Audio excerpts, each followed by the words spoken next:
ทหารโจโฉได้ยินเสียงเตียวหุยตกใจตกตะลึงอยู่มิได้เข้ารบกับเตียวหุยสักคนเดียวเตียวหุยก็กลับมาสั่งให้ทหารแก้กิ่งไม้ที่ผูกหางม้าออกแล้วค่อยชักกระดานสะพานซะด้วยนี่ดูปัญญาเขาเถอะปัญญาเตียวหุยมีได้เท่านี้ทำได้เท่านี้แล้วก็พาทหารกลับมาหาเล่าปีก็เล่าเนื้อความให้ฟังทีเดียวตนทำกระนั้นอย่างนั้นอย่างนั้นอย่างนั้นงั้นเล่าจบลงเล่าปีก็จริงว่าตัวเจ้าเนี่ยมีฝีมือกล้าหาญก็จริงแต่เสียดายว่าทำอุบายไว้เป็นอันดีแล้วนะแต่มิทำให้ตลอดซึ่งเจ้าไปชักสะพานออกเสียนะเหมือนกับบอกโจโฉว่าคนน้อยเหมือนกับให้โจโฉตามมาเท่านั้นเองเป็นการให้โจโฉได้รู้แต่ถ้าเจ้าไม่ชักสะพานเสียทอดสะพานไว้ดังนั้นโจโฉยังจะสำคัญว่าเราซุ่มทหารไว้ในป่ามากก็จะกลัวอยู่ไม่กล้าตามมาบัดนี้โจโฉย่อมจะต้องตามมาแล้วเป็นมั่นคงเราปีว่าดังนั้นแล้วก็พาทหารบากหน้ารัดทางไปทางท่าฮั่นจิ๋ง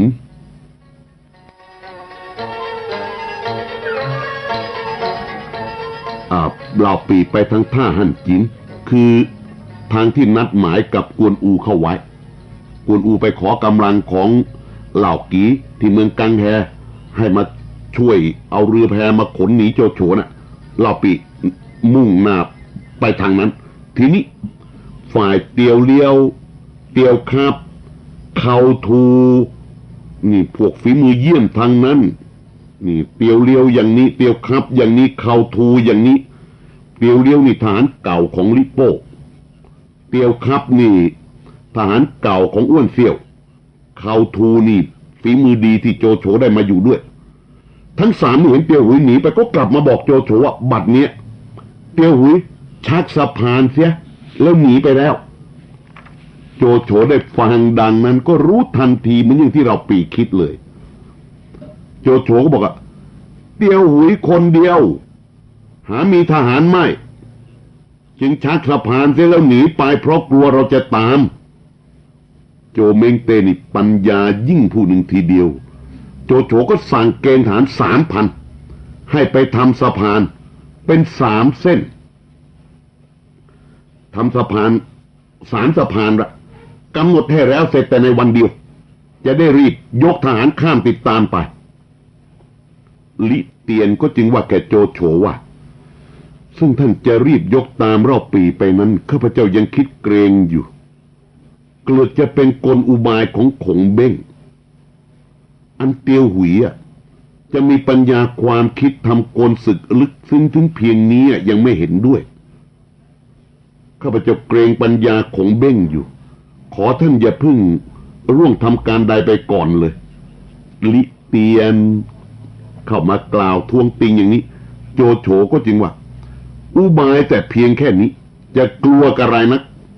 ถึงยิ่งกว่านี้เราก็ไม่กลัวโจโฉก็รีบยกทหารข้ามสะพานไปติดตามเล่าปีต่อไปละจะบทขยี้ให้แหลกร้านให้จงได้ฝ่ายเล่าปีนั้นเคลื่อนกองครอบครัวทั้งปวงหนีไปได้ไม่เท่าไรหรอกก็ได้ยินเสียงทหารโห่ร้องตามมาข้างหลังดังหนึ่งแผ่นดินจะสุดเสียงทหารโจโฉที่ติดตามมาเนี่ยดังหนึ่งแผ่นดินจะสุด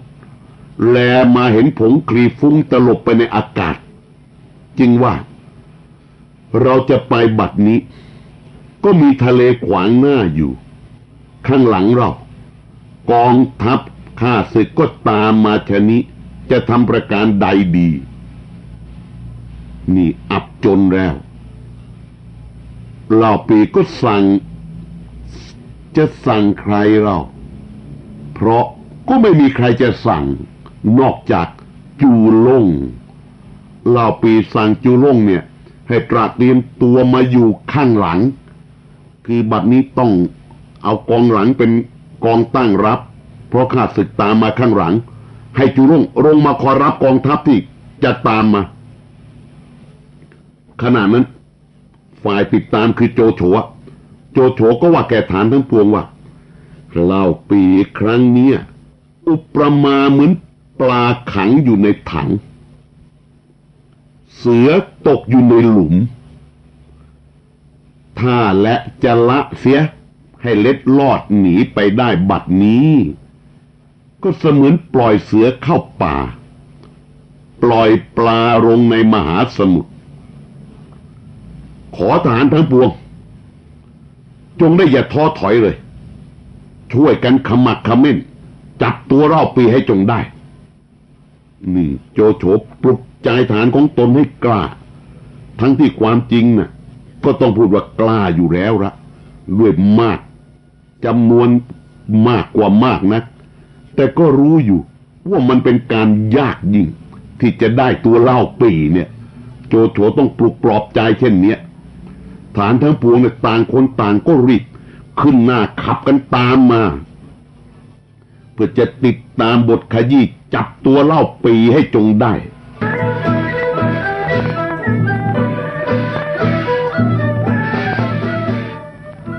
ขณะนี้ถ้าเรากล่าวถึงเล่าปีเนี่ยก็จริงอย่างที่โจโฉว่าแหละนะครับเปรียบเหมือนปลาตกอยู่ในถูกขังอยู่ในถังถ้าเปรียบอย่างเสือก็เสือตกอยู่ในหลุมหมดท่าแล้วอ่ะไม่มีทางละแม้แต่เล่าปีเองก็พูดเองอ่ะข้างหน้าก็ทะเลนะครับไปยังไงข้างหลังก็กองทัพโจโฉตามมาเนี่ยนี่อับจนแล้วชะนี้ก็ใช้เจ้าทหารเสือที่ตนเหลืออยู่หรือมีอยู่ก็มีอยู่เท่านี้ความจริงตอนนี้เราปีก็มีจูร่งกับเตียวหุยเท่านั้นแหละก็ส่งจูร่งไปเป็นกองระวังหลังขอรับกองทัพที่จะตามมาละส่วนทหารเนี่ยก็ต้องเรียกว่าจำนวนน่ะน้อยกว่าน้อยยิ่งนักออกจากซินเอียมาก็ 3,000 เท่านั้นล้มตายที่เท่าไหร่ประการใดอย่างไรเหลือเท่าไหร่นี่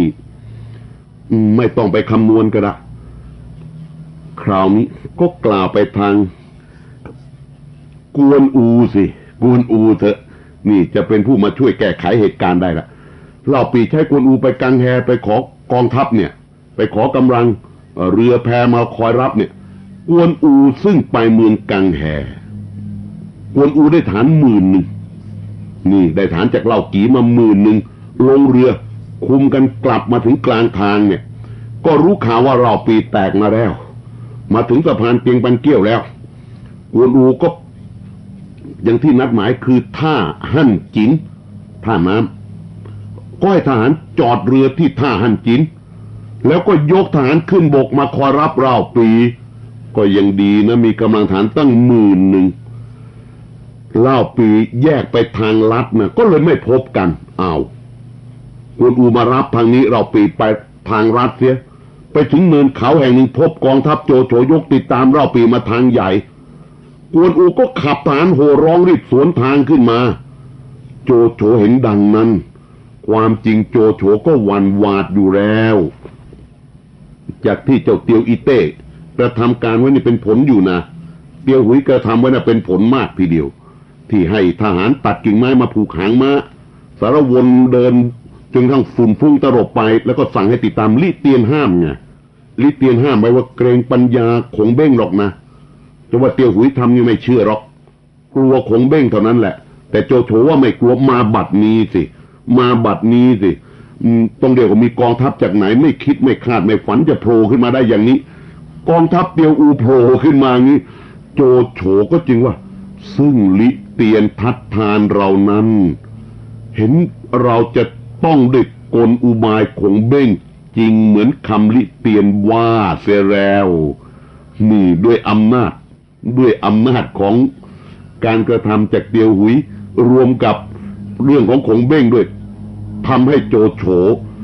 จำต้องคิดทีเดียวเมื่อคิดแล้วก็หวั่นหวาดเกรงจะโดนอุบายเข้าประการใดอย่างไรก็ไม่แน่โจเม้งเต้จอมทัพสั่งให้ฐานถอยกลับทันทีกวนอูก็ไล่รบพุ่งติดตามมาประมาณ100 เส้นเห็นฐานโจโฉถอยไปไม่ได้ต่อรบด้วยกวนอูก็กลับย้อนมาตามทางลัดกวนอูก็กลับมา มาพบเล่าปีเขาก็มีความยินดีก็พากันมาลงเรือแล้วก็ถามว่าบีหูหญิงพี่สะพ้ายข้าพเจ้าไปอยู่เส้นที่ไหนเล่าปีก็เล่าเนื้อความแก่กวนอูให้ฟังว่าถูกโจโฉตีแต่ตี3รบกันประการใดอย่างไรรบพุ่งกันอย่างไรประการใดบ้างก็เล่าให้ฟังจูร่งเข้าไปติดตามอย่างไรนางบีหูหญิงต้องโดดกระโจนลงไปตายในบ่อน้ำเพื่อให้จูร่งเอาอาเต้ากลับมาให้เนี่ยเอาเล่าปีก็เล่าความทั้งสิ้นให้ฟังนางบีหูหญิงกระโจนน้ำตายเสียแล้วจูร่งจึงเอาแต่อาเต้าบุตรเรานี้มาให้กวนอูได้ฟังก็ทอดใจใหญ่แล้วก็ว่าวันเมื่อไปตามเสด็จพระเจ้าเฮียนเต้นั้นคือกวนอูหวนนึกไปถึงเมื่อครั้งที่โจโฉลองใจขุนนางทั้งปวงคือเชิญเสด็จพระเจ้าเฮียนเต้ไปประพาสป่ายิงกวางและโจโฉก็กระทำอำนาจต่างๆนานาประการกวนอูโกรธโจโฉจะฆ่าโจโฉตอนนั้นอยู่แล้วบัดนี้วันนี้โจโฉได้ถอนใจแล้วก็พูดว่าวันเมื่อไปตามเสด็จพระเจ้าเฮียนเต้นั้นถ้าท่านมิห้ามข้าพเจ้าแล้วที่ไหนจะได้ความเดือดร้อนถึงเพียงนี้กวนอูพูดอย่างนี้หมายความว่าถ้าวันนั้นเล่าปีไม่ถรึงตาห้ามแล้วก็กวนอูก็จะฟันโจโฉด้วยง้าวในมือตนตายเสียณที่นั้นแล้วแต่นี่จริงๆแล้วมันก็จะไม่ใช่เพียงเท่านั้นทหารกล้าของโจโฉอีกมากมายเล่าถึงอย่างไรก็ไม่รอดตลอดกันไปได้เล่าปีจึงห้ามแต่อย่างไรก็ตามประสาของคนที่จะคิดเนี่ยคือว่าถ้าโจโฉตายด้วยตอนนั้นแล้วก็จะไม่เดือดร้อนถึงเพียงนี้เล่าปีก็จึงพูดว่าครั้งนี้ตัวพี่อนาถาหาที่จะตั้งเป็นภูมิฐานก็มิได้เหมือนหนูติดจันทร์กลัวจะทำการนั้นมิตลอดจึงได้ห้ามเจ้าเสียแต่ครั้งนั้นเมื่อเราปีพูดกับกวนอูอยู่นั้นก็พอดีเล่ากียกกองทัพเรือมาข้างฝากทิศตะวันตกเราปีได้ยินเสียงโห่ร้องก็ไม่รู้ใครมาก็ตกใจก่อนละแต่แลไปเห็นตัวนายเรือแต่งตัวใส่เสื้อโพกศีรษะด้วยผ้าขาวก็สังเกตได้วันนั้นเล่ากีนี่เล่าปีก็ให้ฐานทัพบวงสงบอยู่ครั้นเล่ากีมาถึงจอดเรือแล้วก็เข้ามาคำนับเล่าปีร้องไห้ว่าบัดนี้ข้าพเจ้าแจ้งว่าท่านเสียทีแก่โจโฉแตกมาข้าพเจ้าจึงยกกองทัพมาหวังจะช่วยท่านเล่าปีก็มีความยินดีก็เล่าเนื้อความที่ผ่านและทั้งสิ้นให้เล่ากีผู้หลานฟังทุกประการอีกครั้งหนึ่งแล้วก็ให้เคลื่อนเรือออกจากท่าก็พอดีเห็นเรือรบอีกกองหนึ่งอีกเอาใช้ใบแร่มาจากข้างทิศตะวันตกเล่ากีก็ประหลาดใจเหมือนกันนี่กองไหนกันล่ะก็ว่าแกเล่าปีว่าข้าพเจ้าเกณฑ์ทหารยกมาครั้งนี้ก็สิ้นเชิงแล้วเมืองกังแหผู้คนก็เบาบางบัดนี้เรือรบใช้ใบตามมานั่นเป็นอันมากเนี่ยเห็นจะเป็นทหารโจโฉถ้ามิฉะนั้นก็อาจจะเป็นทหารจิวยี่เมืองกังตังยกมาทำอันตรายเป็นมั่นคงจะทำอย่างไรดีเหล่ากีก็ไม่รู้จะทำอย่างไรเหมือนกันคาดคะเนไม่ถูกว่าเป็นกองเรือไหนใครมาอย่างไรเป็นไรก็ตามเถอะไม่รู้จะทำอย่างไรก็ยังไม่ทำอะไรก็ปล่อยให้กองเรือที่ไม่รู้ว่าเป็นกองเรือของใคร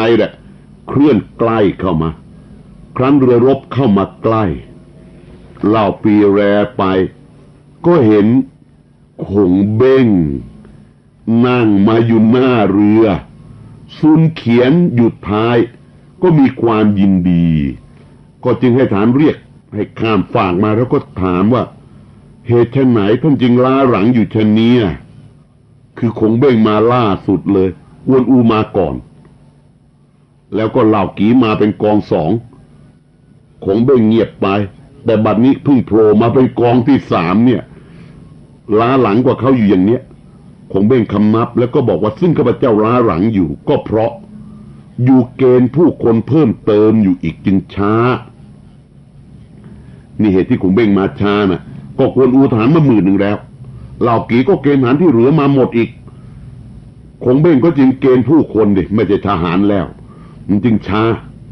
เหล่าปีได้ฟังดังนั้นก็ใช้ใบแล่นมาแล้วก็ปรึกษากับคงเบ้งซึ่งจะคิดอ่านทำการรบพุ่งกับโจโฉสืบไปคงเบ้งก็จึงว่าหัวเมืองปากน้ำเมืองกังแหนั้นกังแหก็เป็นเมืองที่มีค่ายคูมั่นคงพอที่จะตั้งอยู่ต่อสู้กับโจโฉได้และบัดนี้ก็มองไม่เห็นบ้านอื่นเมืองไกลที่ไหนแล้วก็ขอให้ยกไปอยู่เมืองแห่เขาปากน้ำเมืองกังแหเถิดข้าวปลาอาหารก็บริบูรณ์เห็นจะไม่ขัดสนแล้วคงเบ้งก็ว่าแกเล่าปีว่าท่านจงเร่งกลับคงเบ้งหันมาพูดกับเล่ากีนะครับหันมาพูดกับเล่ากีว่าเล่ากีท่านจงเร่งกลับไปเมืองกังแหเถอะตระเตรียมฐานทั้งปวงให้พร้อมไว้จะได้ช่วยกันทำการไปข้างหน้าเล่ากีก็จึงว่าซึ่งจะให้กลับไปตระเตรียมผู้คนก็ชอบอยู่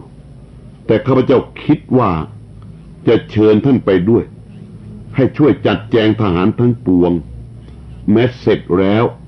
จะกลับมาอยู่เมืองแหกเขาก็ตามเถิดเล่ากีว่าอย่างนี้คงเบ้งก็เห็นชอบด้วยจึงให้กวนอูคุมฐาน5,000ไปรักษาเมืองแหกเขาไว้ก่อนแล้วก็พาเล่าปีไปเมืองกังแหด้วยเล่ากี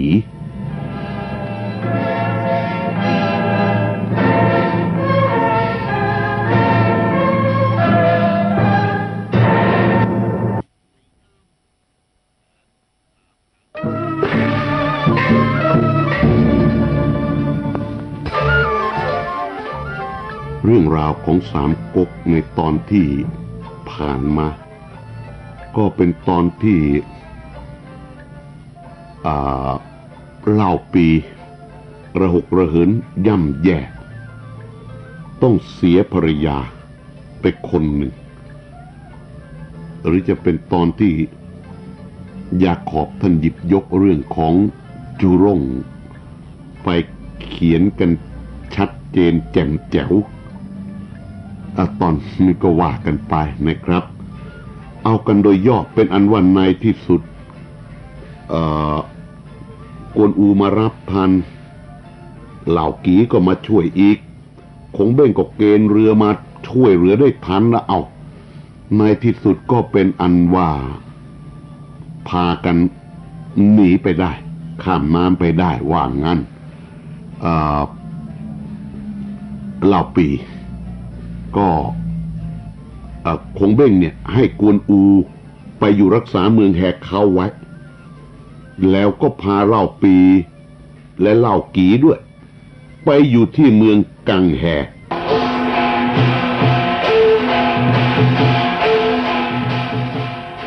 ทีนี้หันมากล่าวทางฝ่ายโจโฉ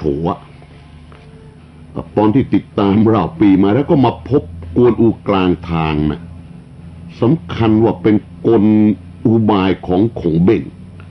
อาจจะวางทหารไว้ทำกับดักประการใดอย่างไรก็ได้นะ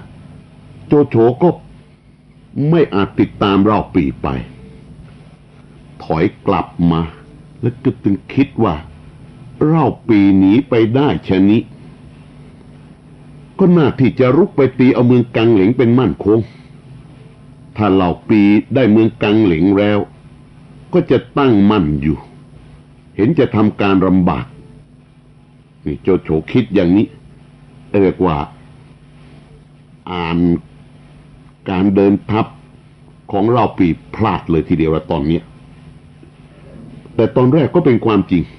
คงเบ่งกำหนดให้เล่าปีไปเมืองกังเหลงเพราะกังเหลงมีเสบียงอาหารอุดมสมบูรณ์อยู่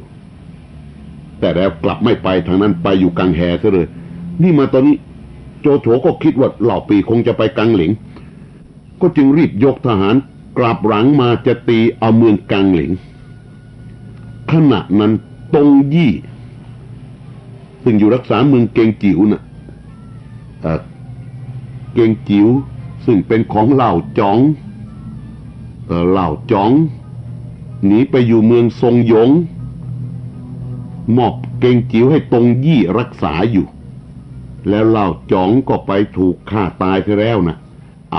นี่ตงยี่รักษาเมืองเกงจิ๋วแจ้งว่าบัดนี้เมืองทรงหยงนั้นขึ้นกับโจโฉแล้วเสียกับโจโฉแล้วครั้นรู้โจโฉยกมาถึงแดนเมืองเกงจิ๋วก็กลัวเห็นจะสู้มิได้ตงยี่ก็พาอาณาประชาราษฎรทั้งปวงมาคำนับโจโฉแล้วก็เชิญโจโฉเข้าไปในเมืองโจโฉก็จัดแจงอาณาประชาราษฎรทั้งปวงเป็นปกติแล้วก็ว่ากันที่ปรึกษาทั้งปวงว่าบัดนี้รู้ข่าวว่าเหล่าปีไปตั้งอยู่ในเมืองกังแฮแล้วนานไปข้างหน้าเห็นว่าจะเป็นน้ำหนึ่งใจเดียวกับเจ้าเมืองตองง่อจำจะต้องรีบกำจัดเสียเหมือนหญ้าแพรกถ้าไม่รีบชำระเสียก็จะงอกงามออกมาเป็นพืชพันธุ์ติดต่อผูกพันกันต่อไปแต่จะคิดประการใดจึงจะกำจัดเหล้าปี่ได้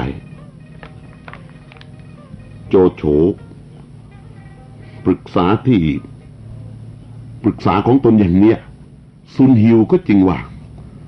ซึ่งมหาอุปราชยกมาครั้งนี้ก็ใหญ่หลวงนักปรากฏไปทุกตำบลขอให้ท่านมีหนังสือไปถึงซุนกวนชวนมาเที่ยวเล่นป่าณเมืองกังแฮแล้วจงคิดอ่านชวนกันจับเหล้าปี่ให้ได้ถ้าได้ตัวเหล้าปี่แล้วจะแบ่งเมืองเกงจิ๋วให้แกซุนกวนกึ่งหนึ่งแล้วจะสาบานต่อกันเป็นพี่เป็นน้องมิทำร้ายแก่กันสืบไปถ้าซุนกวนเห็นหนังสือก็จะมีความยำเกรงบุญและปัญญาของมหาอุปราชดีร้ายอย่างไรก็จะต้องมานี่ซุนฮิวแนะนำเช่นนี้เรียกว่าเกลี้ยกล่อมซุนกวนโจโฉก็เห็นด้วยก็แต่งหนังสือให้คนใช้ถือไปยังเมืองกังตังแล้วตนเองก็ตราเตรียมทั้งกองทัพบกกองทัพเรือไว้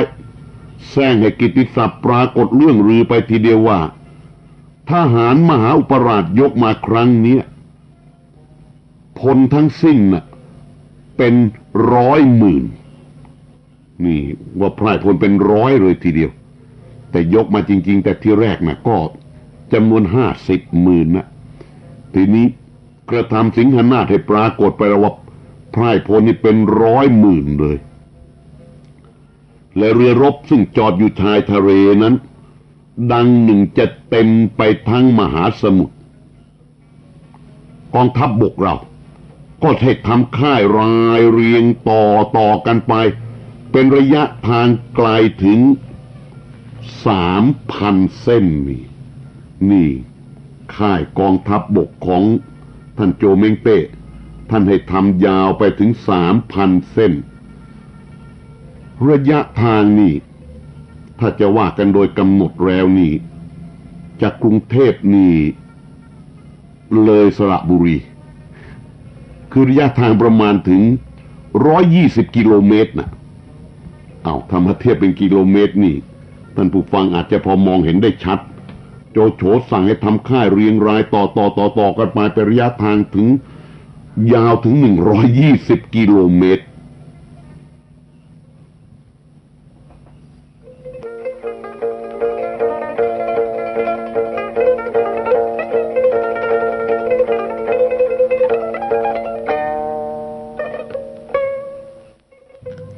ฝ่ายทางซุนกวนละ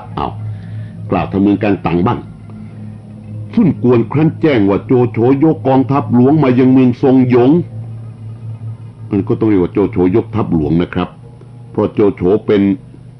มหาอุปราชของจักรพรรดิเฮียนเตนี่ก็ยกกองทัพนี่ก็เป็นกองทัพหลวงเอาข่าวว่าโจโฉยกกองทัพหลวงมาถึงเมืองทรงหยงเหล่าจ๋องออกไปคำนับ ยกเมืองทรงยงให้โจโฉแล้วและบัดนี้ยกไปรบเมืองกังเหลงข่าวทัพข่าวศึกมาว่าอย่างนั้นซุ่นกวนก็คิดเกรงโจโฉจะต้องล่วงล้ำก้ำเกินมาถึงกังตังเมืองตนเป็นแน่เป็นธรรมดาละข่าวศึกนี่มันต้องกระทบกระเทือนมาถึงกันแล้วมันก็จะต้องเดือดร้อนมาถึงด้วยเป็นแน่ก็ปรึกษากับพี่ปรึกษาทั้งปวงว่าโจโฉยกทหารมาจะรบเมืองกังเหลงนี่เห็นจะไม่หยุดแต่เพียงเท่านั้นจะต้องลามมาถึงเราจะคิดอ่านป้องกันไว้ประการใดโลซกผู้นี้บางทีบางท่านอาจจะมองเห็นเขาเป็นบุคคลที่รู้สึกว่าจะไม่สำคัญแต่ประการใดอย่างไรแต่ความจริงโลซกเนี่ยมีสติปัญญาสูงด้วยคุณธรรมหลายประการทีเดียวแต่เมื่อตอนไปเทียบกับปัญญาของคงเบ้งแล้วหรอกจึงดูเหมือนโลซกนี่กลายเป็นลูกไล่ลูกเล่นอะไรไปคนหนึ่งอย่างนั้นไปแต่ความจริงโลซกนี่เป็นที่ปรึกษาใหญ่คนสำคัญคนหนึ่งทีเดียวของซุ่นกวนเนี่ยโลซกเนี่ยได้พูดขึ้นว่าอันจะป้องกันไม่ให้ข้าศึกลามมาถึงเมืองนั้นข้าพเจ้าเห็นว่า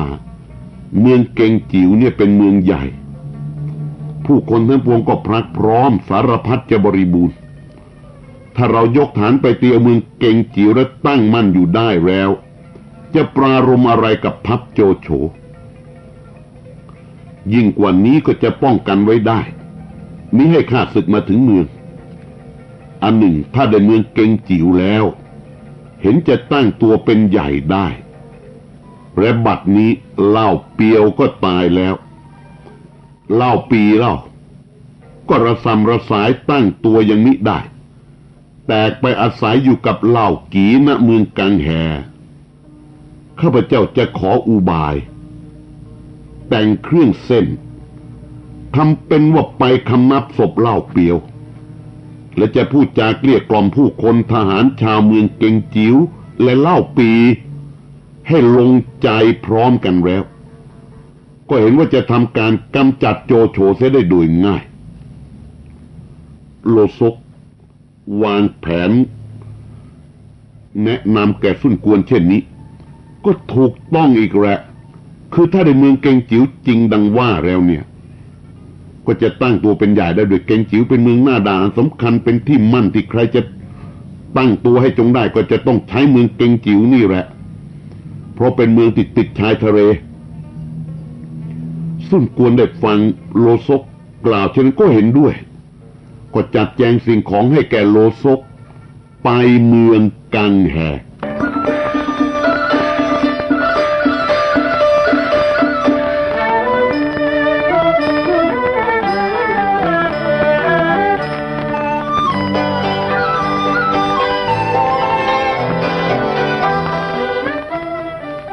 ข้างฝ่ายเล่าปีตอนนี้นี่แหละเป็น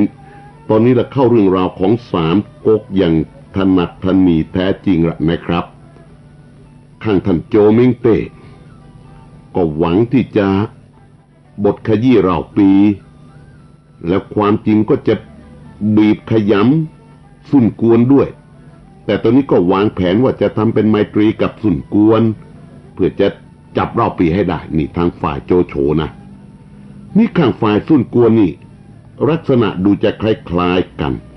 โลซกวางแผนให้ไปเกลี้ยกล่อมเล่าปีได้เกงจิ๋วแล้วก็จะบทขยี้โจโฉ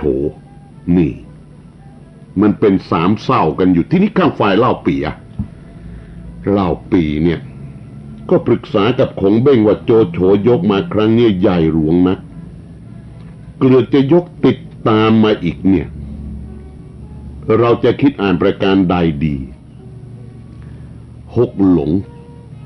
คงเบ้งจูกัดเหลียงนะก็จึงว่าอันจะอยู่เมืองกังแฮนี้เห็นว่าขัดสนนะถ้าโจโฉยกมาก็จะเสียทีอีกขอให้ท่านยกไปอยู่เมืองกังตัง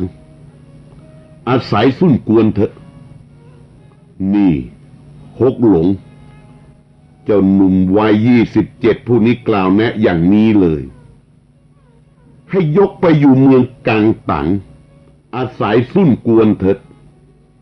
ถ้าโจโฉรู้ว่าท่านไปอยู่กับซุ่นกวนก็จะตามไปดีร้ายโจโฉกับซุ่นกวนก็จะผิดใจกันขึ้นและเราก็จะเป็นผู้อยู่ว่างกลางถ้าใครเพลียงพล้ำลงเห็นได้ทีเราก็จะซ้ำเอาต่อเมื่อปลายมือก็เห็นจะได้ชัยชนะโดยง่ายนี่ฮกหลงคงเบ่งวางแผนให้ชนินี่แหละแผนของผู้จะครองเมืองกินเมืองเนี่ยท่านทำอย่างเนี้ยเราจะมาอ่านกันว่าถูกผิดประการใดอย่างไรจะตีกันไปรูปนั้นไม่ได้หรอกฮกหลงวางแผนให้อย่างนี้ไปอยู่กับซุ่นกวนโจโฉต้องผิดใจกับซุ่นกวนและถ้ารบกันใครเพลียงพล้ำเราก็จะซ้ำเอาเมื่อปลายมือคงเบ่งวางแผนให้ดังนี้เล่าปีก็จริงว่าซึ่งท่านคิดทั้งนี้ก็ชอบอยู่แต่ซุ่นกวนนั้นก็มีผู้ที่กอบด้วยสติปัญญาทนุบำรุงเป็นอันมากเกิดจะไม่ยอมให้เราอยู่ก็จะเป็นที่อัปยศแก่เขาฮกหลงหัวเราะเลยทีเดียวและตอบว่าโจโฉยกกองทัพมาครั้งเนี่ยกระเริกดังแผ่นดินจะถล่มก็เห็นว่าซุ่นกวนแหละก็จะต้องสะดุ้งตกใจอยู่ดีร้ายจะต้องใช้คนสอดแนมมาถึงเราถ้าผู้ใดมาถึงท่านแล้วข้าพเจ้าจะขออาสาเอาแต่เรือลำหนึ่งไปกับลิ้นข้าพเจ้า3 นิ้วเท่านี้ไปยุให้ซุ่นกวนผิดกับโจโฉให้จงได้ถ้าโจโฉแพ้ก็จะเข้าช่วยซุ่นกวนเห็นได้ท่วงทีแล้วเราก็จะเข้าชิงเอาเมืองเกงจิ๋วไว้เป็นกำไรเปล่าแม้ซุ่นกวนแพ้เราจะคิดแก้ไข